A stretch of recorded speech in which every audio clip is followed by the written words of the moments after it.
Maharashtra TV news, आवाज सर्वसामान्यांचा।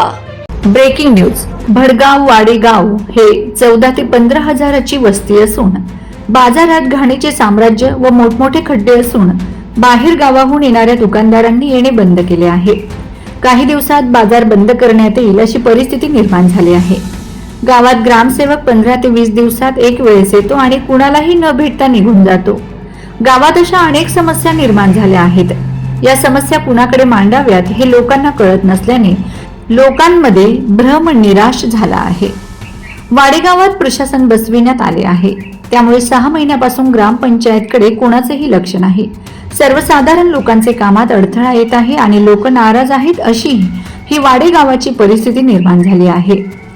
येथे ग्रामपंचायत सफाई कर्मचारी नाही, यामुळे घाणीचे मोठे साम्राज्य निर्माण होत आहे। मोठमोठे खड्डे पडलेले आहेत, त्यात पाणी साचत आहे। ग्रामपंचायत प्रशासनाचे दुर्लक्ष। ग्रामसेवक हा ग्रामपंचायतीचाच एक अतिशय महत्त्वाचा घटक आहे, यांनी लक्ष देऊन काम करावे असे नागरिकांचे म्हणणे आहे। वंदे महाराष्ट्र टीव्ही मीडिया प्रतिनिधी लक्ष्मण पाटील, भडगाव। वंदे महाराष्ट्र टीव्ही न्यूज, आवाज सर्वसामान्यांचा। अशाच नवनवीन बातम्या पाहण्यासाठी आमच्या चॅनलला सबस्क्राइब करा, बेल आयकॉनला क्लिक करा।